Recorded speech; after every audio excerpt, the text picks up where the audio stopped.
We're glad to be here at Fort Number 4. It's a great venue. They've had volunteers here all weekend, and they close their doors at 3:30, and I promised them we'd be wrapped up, so I want to try to move along here and make sure we cover everything we need to do. So, first of all, thanks for all that food. How about a hand for the cooks? For those who don't know me, I'm Barry Griffith, and I'm the current president, and we'll see what happens later, of the Crown Point Road Association. And you all know about the road because we're here. This is our annual meeting, which we hold in October every year. I put together a couple of agenda items you will go through. And I thought what I'd do is start by sort of doing a year in review over the past year. So I'll flip through this as we go. Try to hit the right button. Aha, there you go.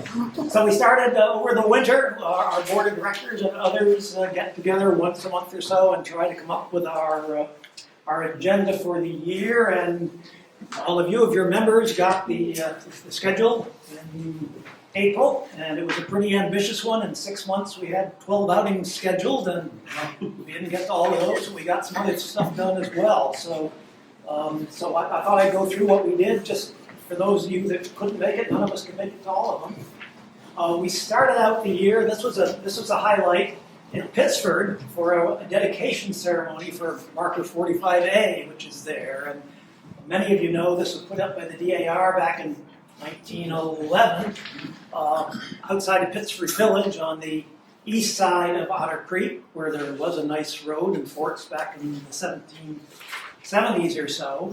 But we know the Crown Point Road, back when Amherst built it, was on the west side of the road, and the marker said Amherst Road. So it was hidden somewhere. Long story short, Pittsford Historical pulled it out and put it behind their building for a couple of years. And then we found a place near the Waters Tavern on the other side of the road, and we put together a ceremony we invited the DAR to come and the Pittsford Historical Society, and it was a great event. Here's a couple of pictures. We didn't have a rain date, but fortunately the weather smiled on us. And there you can see the presentation, the markers off in the distance in the picture to the right. And one nice thing it did was it got us some nice publicity in some of the local media. That was a nice picture by Dale Christie that made it into the Brandon Reporter. And Julia Purry, one of our members, also got a nice article about it in the Mountain Times. So that was a good way to start the year with a little publicity for the organization and a good deed getting that marker. We were back in Pittsburgh 2 weeks later. Jim Rowe did some research this winter and discovered that our first official Crown Point Road Association outing was held in May of 1958 in Pittsford. Welcome, come on in. And we tried to closely recreate that. And it was very interesting. And here. Again, I had a nice day. We had a nice crowd. The road on the right was an old road I'd never been on before, but it was quite obvious that it was again on the east side of the creek, but it was clearly used in local things, and it was very nice to see someplace new as we seem to do every year. In June, we went to Schuylerville and the Saratoga battlefield and all, and there was a small crew there. Jim Rowe again organized a nice car tour of various sites during the Battle of Saratoga, and for the last couple of weeks of Burgoyne's campaign there before he surrendered. And again, there's a few pictures from that as well. Just keep you updated on that. And then we were back in July. We went back to Hubbardton. We were always there for the anniversary and the annual reenactment of the Battle of Hubbardton that weekend. This weekend there was another marker dedication, as it turned out. This one again by the DAR of a marker in honor of the 250th anniversary of the American Revolution. And so the DAR had a nice presentation. Bruce Vetter, who wrote a book about the Battle of Hubbardton, was there. And again, there was a very nice crowd there as well, and we were glad we could participate in that as well. The end of July found us in Orwell at at the farm of the Audettes. And this is along the Hubbardton Military Road. The green line on this map shows the route that was used in 1776 during the American Revolution, and the Audette farm is along that route. They had a couple of folks in doing some prospecting and found a number of artifacts along the route, and they invited us in to take a look at that, and that was very interesting as well. That got us into July, where we had a trifecta in Cavendish. Lonnie Lise put together a wonderful presentation that had 3 parts to it. It had first of all, a meeting at the Cavendish Historical Society that was well attended, where Lonnie talked, and also folks from the Cavendish Historical Society. We then had both a car tour and a hike, as you can see in the map to the right that Obi put together, a great map. We went to visit the stone which, according to tradition, marks the unknown soldier of the French and Indian War, which is out in the woods, a nice hike. And then when we also visited the Coffeen Cemetery, where the first settlers in Cavendish are buried, as well as some of the other markers in Cavendish and beyond. So that was early August, and then later in August we did our annual car tour with respect to the military road. This one was on the Hydeville branch. This map, I think you can see the Fort Mount Independence and Fort Ticonderoga are highlighted in yellow. The original Crown Point Road is in red. The military road is in green. But there was also a Route 4, essentially, that went over to Fairhaven and Whitehall. And then on the west side of Lake Bombazine in purple, can you see that line? I don't know. There was a road that ran up the west side of Lake Bombazine, known as the Hydeville branch. So we took a nice tour of that. In the picture there, you can see us looking out, trying to see where the road went into the woods. And we know about this road and the military road because of Joseph Wheeler, who wrote the book on the same. And at the highlight, at the end of that, Jim took us to Joseph Wheeler's gravesite. He and his wife Mabel are buried in Fairview Cemetery in Benson, so we brought a wreath along and we paid respects to Joe while we were there. So that was a nice ending to that hike. September, we had a couple of hikes that were canceled, but we were still busy. We have some friends, members who are friends of Anne's Story, and I think you all know, if you're from Honors, you certainly know the story of Anne Story, who lived up in Salisbury along Otter Creek, and was a hero of the Green Mountain Boys. The DAR back in 1914, I guess, put a marker on the shores of on the shores of the creek. It was buried in the woods 3 or 4 years ago, so a number of our members and others have been working on that. They dug out the original marker and cleared it around, so you can now see it. That's okay, John, thanks. And also, since it was facing away from the river, and that's really the only way you can access it now, in the picture on the right, you can see a sign has been added by the Green Mountain Boys, by the friends of the descendants of the Green Mountain Boys. So the marker can be seen and people will know what it's about. And more to come. Rebecca Hauger put together a wonderful slideshow, and our members Tom Hughes and Jim Rowe put together a presentation, and they went a couple of places. They went first of all to Shrewsbury, where they presented to the Anne Story chapter of the Daughters of the American Revolution, and then they went to the Sons of the American Revolution, and also put together a show which was aired on PEG TV, and it'll soon be available on YouTube. The folks can see it when it's about 15 minutes or so, and talks about Anne Story and the work that they're trying to do to keep Anne Story's history alive and make improvements to those places important to her that are in Addison County. The 5-second commercial. Yes. Facebook, Friends of Anne Story. Okay, yeah. Mm-hmm. And we then were back, at least some of us were back at Hubbardton in September. There was a hike up Pittsford Ridge that Jim led. Also, Travis Hart, the state biologist, was there, I believe. And Travis talked about the flora and the fauna, and Jim talked about the history. And yeah, and it was, again, a beautiful day. Also, we got every now and then somebody will contact us and say, can you do a talk on the Crown Point Road? So we did hear, in fact, from the Bridford Historical Society. So we said we'd do that. I went up and gave a presentation there a couple of weeks ago on September 24th. And, you know, so as long as I studied the road, when I go to a different specific place, it's nice to learn a little bit about that history. So Bridford was where the road either began or ended, depending on what your point of view is. And one of the things I know our association, the founding members, were very intent on was finding where that road began. You can see this article from the 1960s in the Rutland Herald, it did begin there and end there, and it was nice to hear some of that history. And that was important to our association. The first marker I think our association put up was in 1964 in Bridport, marking the place that the association had determined. So there you can see the picture from 1964 with the president at the time, Martin Howe, and former governor, Joe Johnson. And there was also a picture I think Obi took on the right there more recently.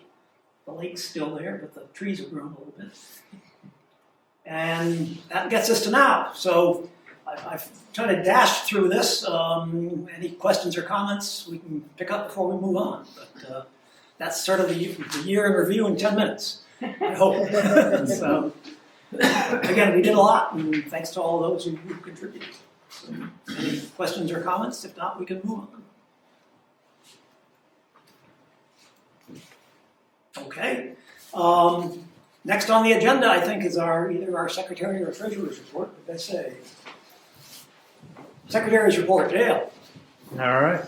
Howdy, all. All right, you got the reports in front of you. A lot of good numbers. The active member count has gone up again. There's even more people getting the email newsletters. The Facebook and social media is all positive. So certainly, it's getting us new members. I mean, one of our, goals of the organization is to keep the history alive and promote it. And I'd say through social media and newsletters and such, we're doing that. The membership breakdown is a really equal, slice of pie, depending on how you're looking at it. I'd say single is the biggest slice because they eat a lot of pie and they're not healthy, right? Yeah, the average contribution went down. I mean, it could be a negative, but there's also been a lot more lifetime memberships. So that means that, they're not paying. They're slouchers now. They're not paying anymore. So that number's gone down, but that's okay. We're still, as the treasurer will account, looking pretty good. Numbers good. I gave you a little bonus on the back. In case you haven't read the Gettysburg Address for a while, you can read that on the way home if you don't get car sick. So that is my report, Mr. President. Well, thank you. Thank you. Any questions, comments about what we've been doing and what Dale's report? I can provide a color copy to anybody that needs it.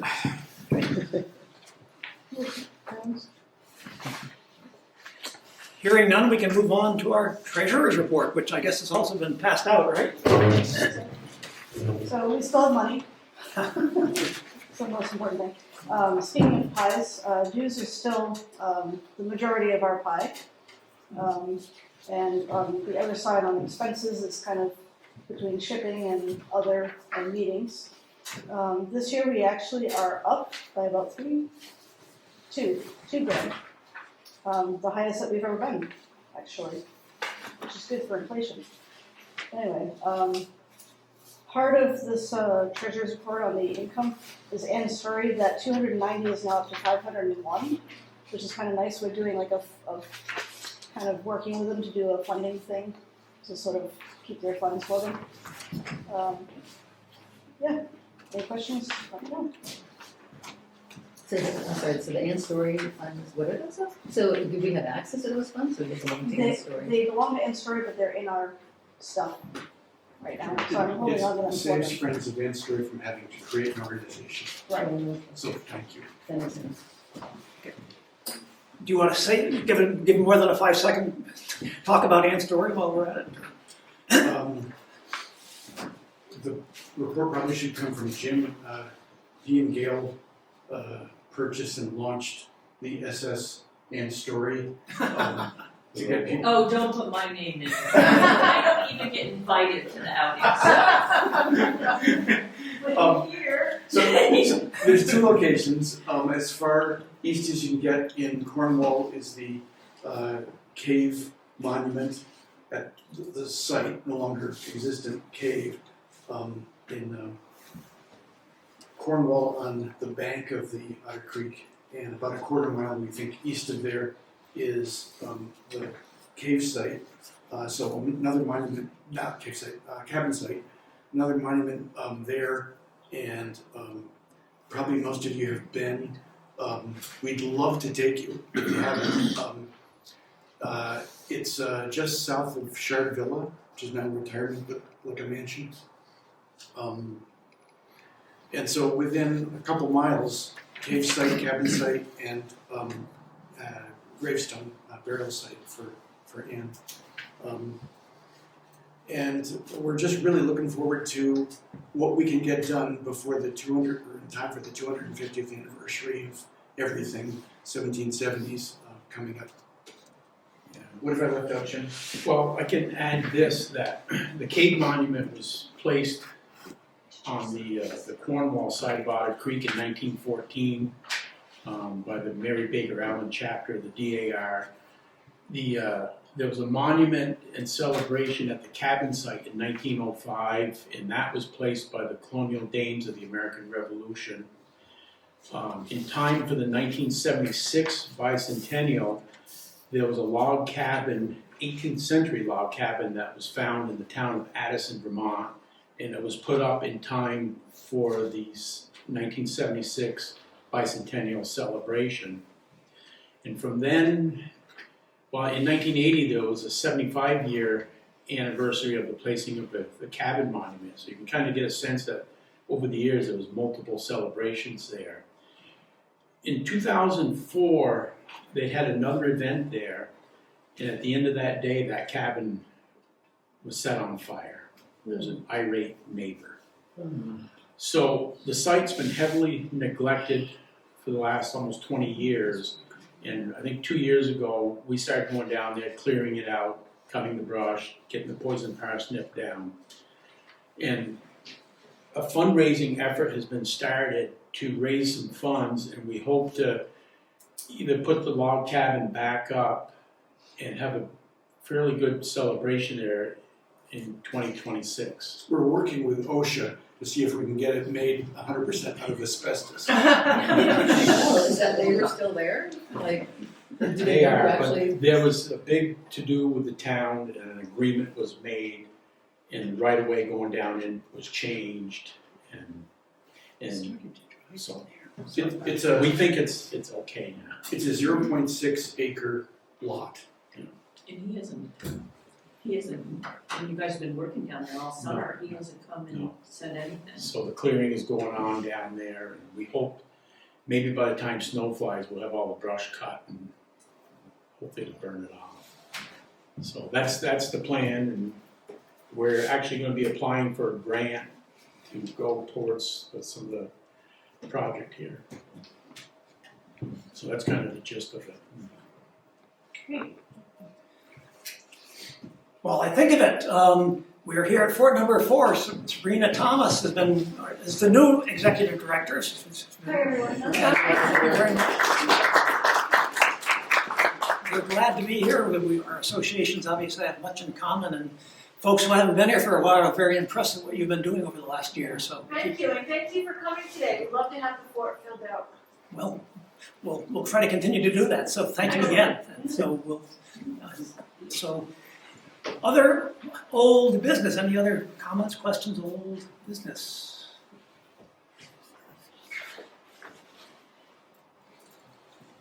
Any new business? I know one thing we do need to do today is to cover elections, so maybe I'll move to that, and then if people have any other questions or comments, we can address those before we adjourn. How does that sound? Okay. Our association, according to our association bylaws, we have 4 officers: president, vice president, secretary, and treasurer. And according to our bylaws, every odd-numbered year, those terms are up and need to be reelected. We have those 4 officers. There are also 3 trustees to round out the board, make it a board of 7. Each trustee serves a 3-year term, so one of those terms expires every year. Last year, Lonnie Massey was elected to the board. He's got 2 years to go. Barb Dukofa was elected before that, has 1 year to go. And Tom Hughes was elected 3 years ago, so his 3-year term is expiring. So those are the positions that need to be filled. I guess we could start with the office of president that I'm filling now that needs to be renewed. I'd like to nominate Barry to Oh. be president. Seconded. Okay. Well, I am willing to do it for 1 more year. If somebody else would like to step up, that's fine. But, You say 1 more year? Isn't well, it? 1 more term. It's a 2-year term. Isn't it 2-year a term. term? 2-year term. Your turn, okay. Yeah. So, Thank you. but, Is it appropriate to just make a motion that we, unless somebody else wants a position, that we have the secretary cast 1 ballot for the 4 officers if they're willing to continue to save the time? I second that motion. okay.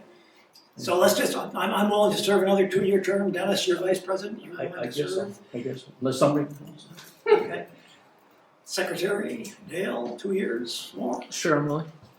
Chris, Whitney, 4. Okay, so I guess there's been a motion on the floor and seconded that we re-elect those officers for another 2-year term. Hearing no further discussion, all in favor say aye. Aye. Any opposed say nay. All right. And then we have 1 trustee's position to fill, the one that Tom's 3-year term that's expiring today, so we can accept nominations for that. Can you renominate Tom? Yeah. Pardon? Can you renominate Tom? Yes? Yes, so I would make a motion. All right. do And that. I second that.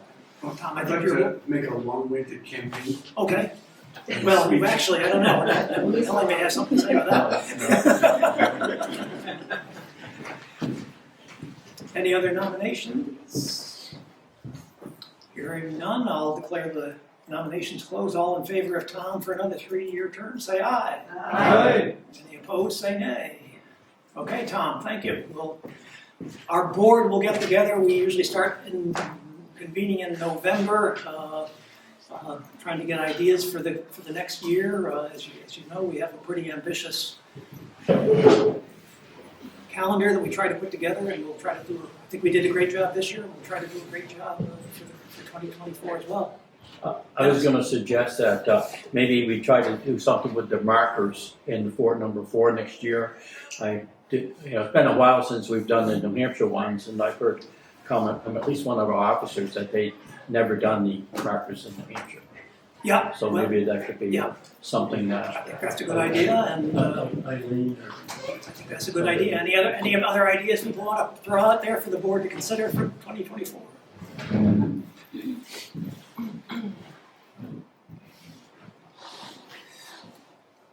What time do we have?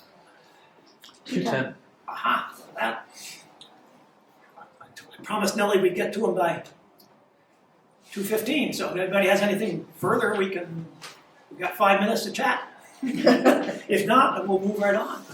And any other questions or thoughts? Or if not, everybody's happy? Everybody's got a full belly? Well, let's move on to our feature presentation then. John Eric Nelson is back.